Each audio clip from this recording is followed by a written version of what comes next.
Let's go Philadelphia Eagles 38, Washington Commanders 31. Eagles move to 7-1.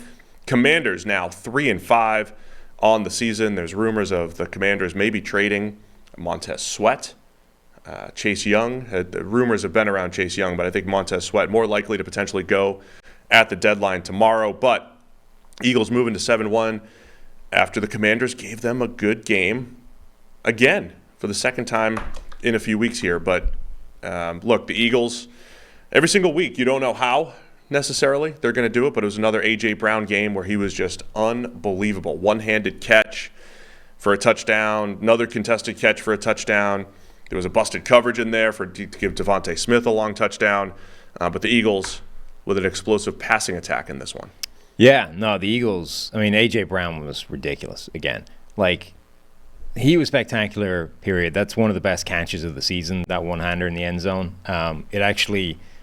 It looks more impressive on the replay. Like, he makes it look so routine that the sort of initial TV view of it, it's like, oh, that's really impressive, but it's not, out of this world. And then you see it on replay, how he actually catches it. It's like, that is genuinely one of the best catches of the season and will remain one of the best catches of the season for the duration of the season. It's that impressive. I also wonder, after the first game, why would you allow Emmanuel Forbes to at any point cover A.J. Brown in the second game? Like, he was so abused in that game that it basically got him benched, and he's back playing some snaps in this game. And now, not many, they've learned that lesson. But, like, in the snaps where he has to go onto the field, if you allow him to cover A.J. Brown, that's negligent coaching. That's bad. Like, you are setting a player up to fail. Emmanuel Forbes may end up being a good NFL player, but, like, you have a dude who's maybe 180 pounds maximum, and he's going up against A.J. Brown, who is, 225 pounds. Like, he's outweighed by 45, 50 pounds, and A.J. Brown is cooking everybody else. Like, that's bad, negligent coaching. It really is. Like, the second touchdown. Whatever about the first game, right? Like, you don't know how it's going to go until you see how it goes. Having seen the first game, if you allow him to at any point be covering A.J. Brown, that's on you, not him. So the second touchdown was pretty much a straight jump ball against Forbes, who was in good position at the time of the release and had safety help. Right. And couldn't really tell if A.J. Brown interfered with him, but he just outmuscled him. But this is the thing. Obviously. Being in good position doesn't mean anything if you're outweighed by 50 pounds and the dude can just, swat you aside. Like, that's the point. And that, by the way, is what you should have learned the first game. Yeah, the weight issue seemed to come up. And it might not be against most receivers, but against, A.J. Brown, I've been using the DK Metcalf example every time those guys come into the NFL, right? At some point, at 170 pounds or whatever, you're going to have to cover DK Metcalf. How does that go? Well, A.J. Brown, it's the same concept, right? And in game one, you saw how it was going to go. I'm staggered that they actually put him in that position again in the second game. Crazy to me that A.J. Brown and DK Metcalf were on the same college team. Yeah. Jamar Chase and Justin Jefferson being on the same college team. It's nuts in hindsight. Jalen Hurts ends up with 4 passing touchdowns, and it's another game where they've had games where they ran all over the opposition. This game, they didn't necessarily do that, but when they need big plays in the passing game, they have those weapons. I mean, it just, when you watch A.J. Brown and I would say Tyreek Hill, their impact is just immense. Like, I'm not saying they should win MVP or anything, but if quarterbacks weren't as valuable as they are, you would just think these guys are the game changers on this team. It takes a quarterback to throw the ball as well. Nothing against Tua or Jalen Hurts. But Tua and Jalen Hurts, their production has been through the roof since A.J. Brown and Tyreek Hill joined their respective teams. And they keep going, right? A.J. Brown, as I've said before, there'll be some games where he just doesn't get a ton of targets. But it's not like the offense scores 9 points when that happens. It's because the Eagles have other weapons and, A.J. Brown can be a decoy. But man, he has been just unbelievable because he can win at the catch point the way he is, or after the catch, doesn't matter. And, Brown deserves a ton of credit for that.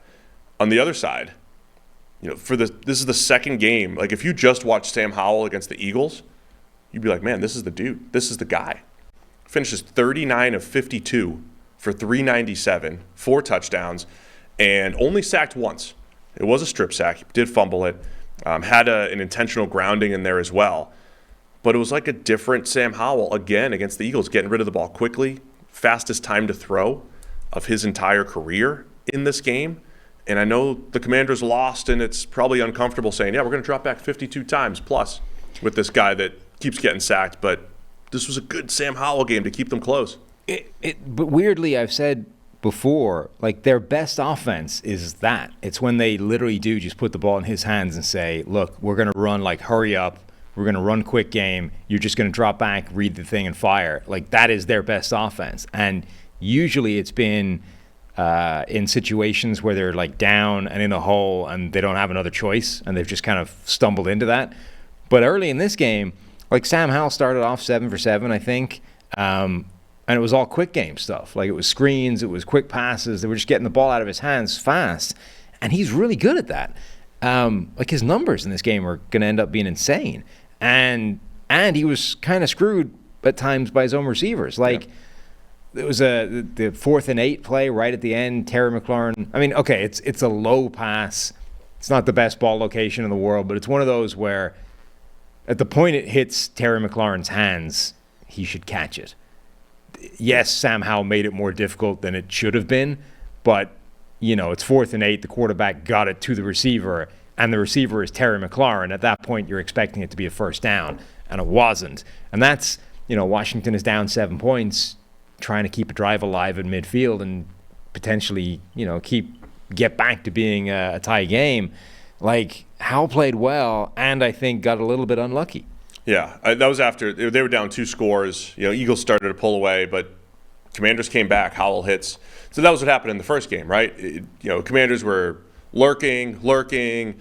Eagles pull away. But in the first game, the Commanders tied it up, went to overtime.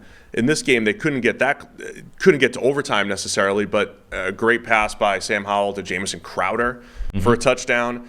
And then, again, they just, fall short by a score.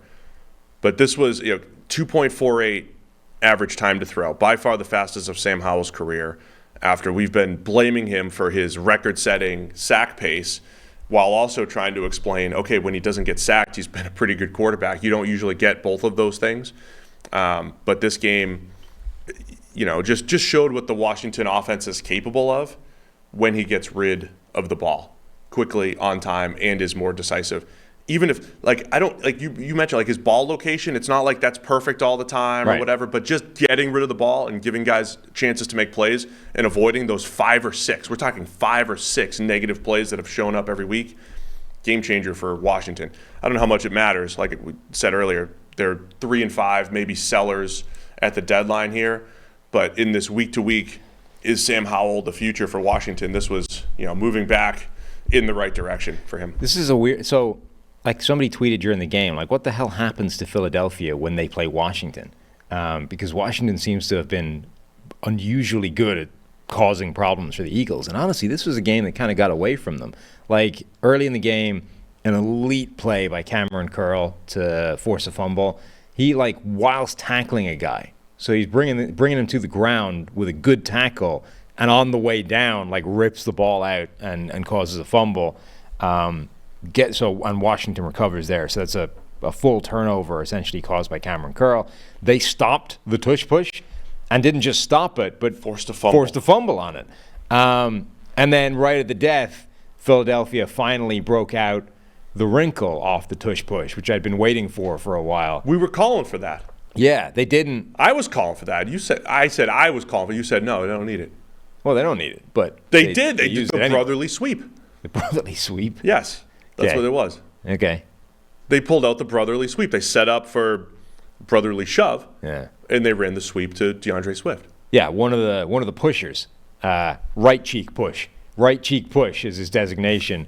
Ends up getting the sort of sweep handoff instead and takes it in for a walk-in touchdown. It's like tossing it to Right Shark from the Super Bowl halftime show. Eagles move to 7-1. They play the Cowboys. I've been waiting to set this up for a while. The Eagles' schedule. Next week, by the way, the schedule is pretty tasty.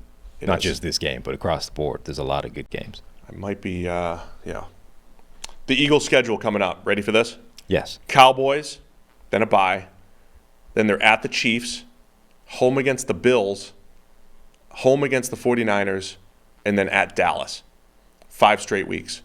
All against, I was going to say all against first-place teams, but the Niners are no longer in first place in the NFC West. But that's a run. And then at Seattle. Okay, sorry. I don't mean to diminish the first place Seattle Seahawks, but 5 out of their next 6 are against first-place teams, and the only one that's not a first-place team is the 49ers, who 3 weeks ago we thought was the best team in the NFL. So that's the stretch here for the 7-1 Eagles. And it's one of those where if you go 4-2, you're probably feeling pretty good just on paper right now. And it's going to be a little stretch of fun football here. Yeah, I mean, we've reached that interesting point of the season where, the first few weeks is sort of, it's like figuring out where teams are, like, just sort of almost adjusting the standings coming into the year. Like, everyone starts 0-0, right? And then 5 weeks in, some teams are exactly where we expected them to be, 5-1 or whatever, and other teams have dug themselves a hole and all that. So, like the Bengals handicapped themselves now heading into the important part of their schedule. Now it's like, right, you have very little margin for error now heading into this really important part of the schedule, but that doesn't mean you're not still one of the best teams in the NFL.